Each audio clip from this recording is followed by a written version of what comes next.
Boxing fans will know that one of the most thrilling moments in boxing is the knockout. Waiting for the kind of punch that can flip the odds on their heads, and it can make all the difference for those of us that are placing bets. But how do you know when to bet on a knockout?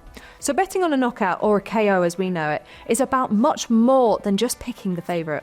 A lot can affect whether or not the fight ends in a knockout, the fighter's styles, their stamina, even what's on the line for that particular fight. When you're betting on a knockout, you're essentially saying, I think one of these fighters has the power and the timing to end it with a single blow, but the key is to knowing when. Let's look at some of the most iconic knockouts in boxing history and how they affected the betting landscape. These are moments where one punch didn't just win the fight, it flipped the odds in real time. First up, Mike Tyson versus Buster Douglas in 1990. Tyson was the massive favourite, practically unbeatable in the eyes of fans and bookies alike. Odds were stacked at an unbelievable 42-1 in Tyson's favour. Going into the fight, Mike Tyson was the undefeated and undisputed heavyweight champion, holding the WBC, WBA and IBF titles. Tyson was seen as such a dominant boxer that he was often considered the #1 fighter in the world pound for pound, including by Ring magazine, which was rare for a heavyweight. Buster Douglas was ranked as #7 heavyweight contender by Ring magazine, and he had mixed success in his professional career up to that point. In his previous fight, he'd been TKO'd by Tony Tucker in the 10th round, and leading up to the Tyson fight, he'd faced multiple personal setbacks, including the death of his mother just 23 days before the fight. From the first bell, it was apparent that Douglas was not afraid of Tyson.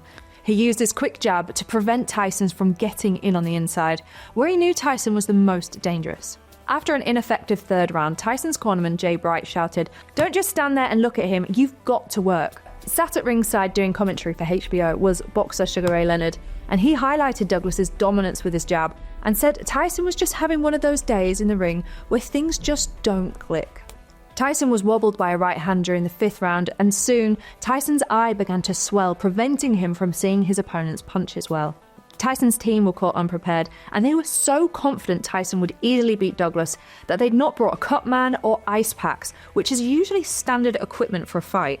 So what did they do when his eye started to swell? Well, they had to fill a latex glove with ice water and hold it on Tyson's eye between rounds. Douglas was asking Tyson some questions he'd never been asked before, and Tyson needed to dig deep to come back. Within the last 10 seconds of the 8th round, Tyson landed a big right uppercut that sent Douglas to the canvas for a count. In the 9th round, Tyson came out aggressively to try and end the fight and save his title, hoping that Douglas was still hurt from that knockdown.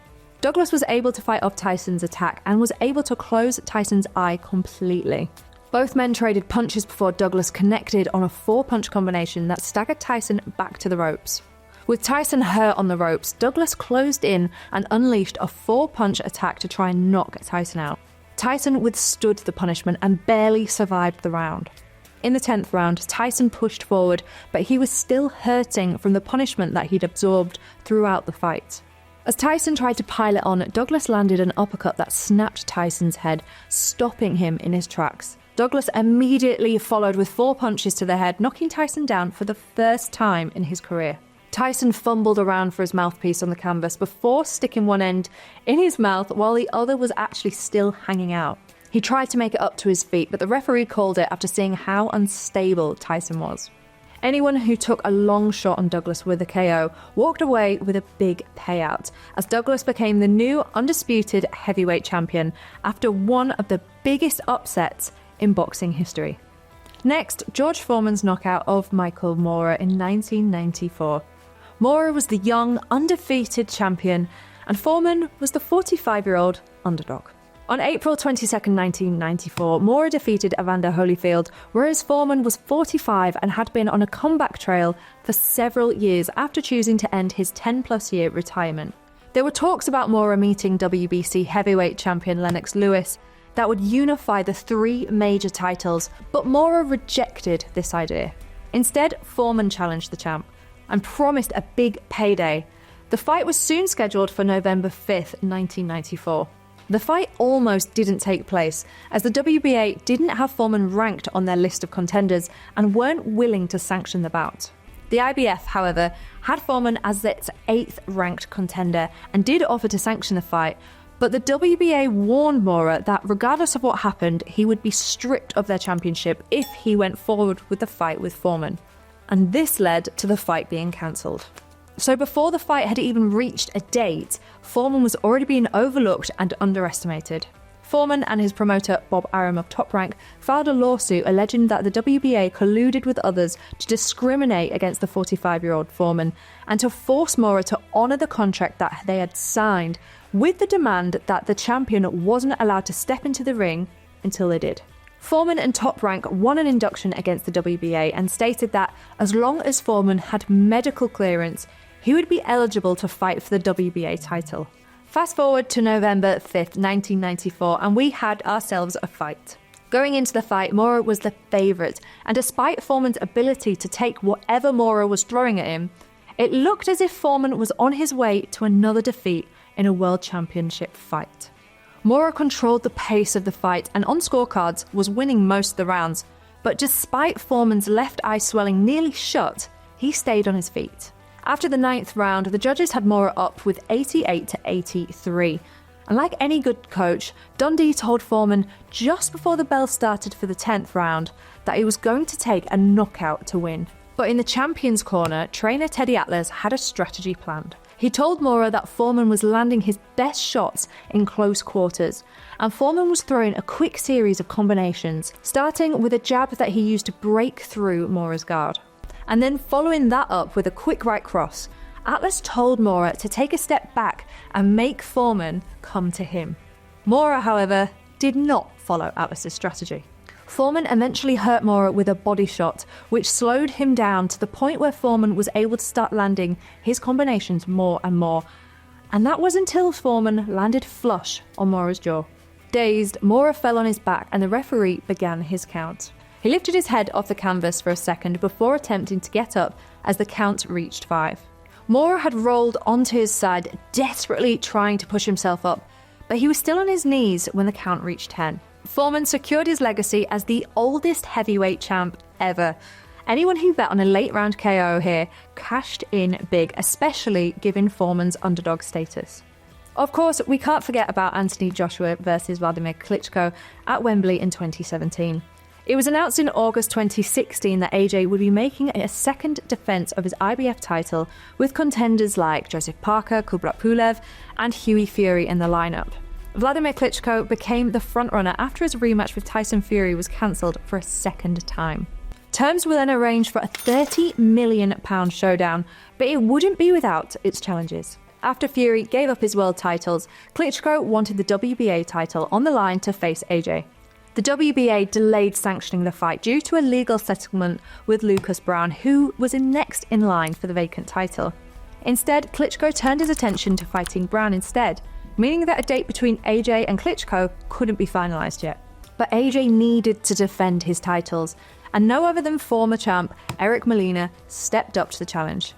Now you might remember 2 one-sided rounds and Molina hitting the canvas in the 3rd round. But do you remember Klitschko being invited into the ring immediately after AJ's win? And their fight being announced finally. The pair would be fighting for the IBF vacant WBA super titles at Wembley Stadium in April 2017. Promoter Eddie Hearn announced that more than 80,000 tickets had been sold, a new box office record, and on fight night they had 90,000 in attendance. The fight night was predicted to generate the biggest betting turnover in sports history and £100 million, with 20 million coming from the UK. Now they fought a close and cautious first 4 rounds, but in the 5th, AJ sent Klitschko to the canvas. But as we know, anything can happen in heavyweight boxing, and Klitschko scored his own knockdown in the 6th. Over the next few rounds, it was neck and neck. Both men were wary of each other. Both men were aware that with both of them getting the knockdown, the scorecards were going to be close. In the 11th round, AJ unleashed a barrage of shots that knocked him back to the ground. Klitschko got up and got knocked down for a second time in the round. And then finally, when Klitschko was up against the ropes, a flurry of shots made the referee stop the fight. At the time of the stoppage, AJ was ahead on 2 judges' scorecards, with 96-93 and 95-93, while the 3rd judge had Klitschko ahead at 95-93. Statistics showed that AJ landed 107 of his 355 punches thrown, and Klitschko landed 94 of 256. Bookies had Joshua as the slight favourite to win overall, but the KO odds were fluctuating wildly as it went deeper and deeper into the rounds. When AJ landed that uppercut and sent Klitschko down, everyone who bet on him to win by KO in the later rounds cashed in massively, as the live odds swung dramatically right up to the final bell. So what do these knockouts teach us? Well, here are a few strategies for betting on a KO that might help you make better picks. First off, some fighters are known knockout artists. If they've got a high percentage of knockouts on their record, there's a decent chance they'll be aiming for one. Look up their recent form, because some fighters go on streaks and are more likely to finish strong in certain rounds. The other half of the equation is how well their opponent can take a punch. Now, if you've got a fighter known for knockouts up against somebody that's got a bit of a shaky defense, the odds of a knockout start looking pretty attractive. Betting on when the knockout happens can also be lucrative. For instance, if you know a fighter typically comes out strong in the early rounds, those early round knockouts will usually have shorter odds. Late rounds, though, offer better payouts as fighters tire out and mistakes happen. Finally, consider the stakes. In high-stakes bouts like title fights, fighters might be more aggressive, leading to a higher chance of a knockout. But in lower-stakes matches, some fighters play it safer, meaning the odds of a knockout can be lower. So betting on a knockout isn't about picking the harder puncher, it's about understanding the matchup, timing, and knowing the fighter's tendencies. From iconic fights like Tyson versus Douglas to more recent clashes, knockouts can shift odds fast and make for an exciting betting experience.